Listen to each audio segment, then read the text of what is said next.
What's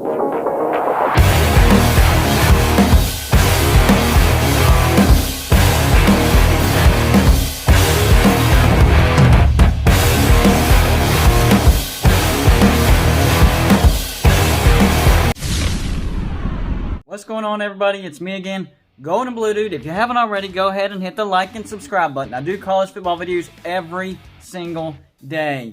And the 53rd Peach Bowl was a classic. Georgia comes from behind.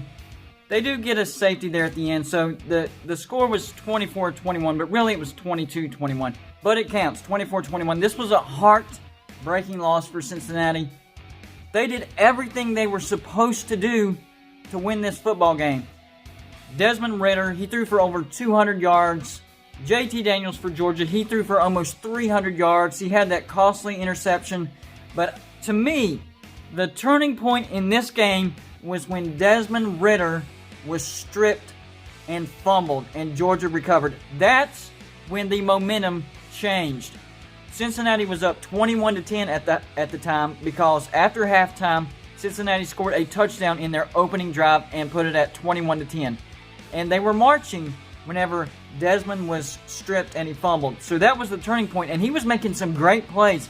And the coaching staff did a great job of play calling. There were some things that I was like, man, I did not see that coming. This was a great game, and I still think that Cincinnati proved that they were a playoff team. I took the points in this game, so of course I won the spread pick. If you took Cincinnati on the money line, you were so close to having a huge payout. I believe the final line was Cincinnati was a 7-point underdog. I don't know if it fluctuated, but anyways, I took the points, paid off, won the spread pick. Great game. Georgia finished the season on a 4-game winning streak. Their last loss was to Florida, and that's when they didn't have JT Daniels. I think if Georgia would have had JT Daniels back when they played Florida, they would have beaten Florida, and they would have gotten to the SEC championship, and it would have been a close game, and Georgia might have made the playoffs.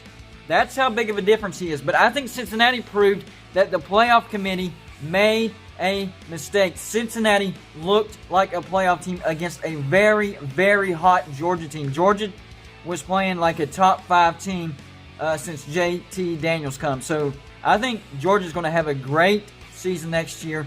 They have a game against Clemson. I'm looking forward to that one now. That one's going to be a good game. Cincinnati, though, proved that the playoff committee did make a mistake. Yes, they lost, but man, they looked great. And if Notre Dame gets blown out by Alabama, we know that the fix was on. And it's all about name recognition, and it's all about money. Something needs to change. I think Cincinnati would have given Alabama a good game. I still think Alabama probably would have won convincingly, maybe by 2 touchdowns, possibly 17 points. But I don't think they would have gotten blown out, and I think they would have earned Alabama's respect. I think this game earned the respect of the nation and the SEC.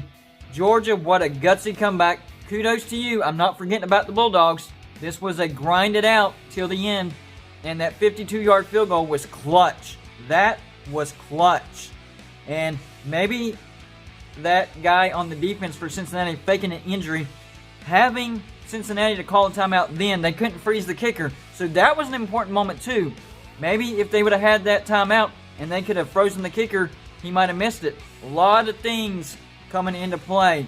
So this was a great game though, but again, my heart goes out to Cincinnati. You are a playoff caliber team. You should have been picked for the playoffs. You were snubbed. You got beat by Georgia, but man, you looked really, really good, and I do in fact think that you proved the playoff committee wrong. I think I've said that like 4 or 5 times in this video. It's because it's true. You know it. That's all I got for you for this show. Like and subscribe if you haven't already, and I'll see you on my next show.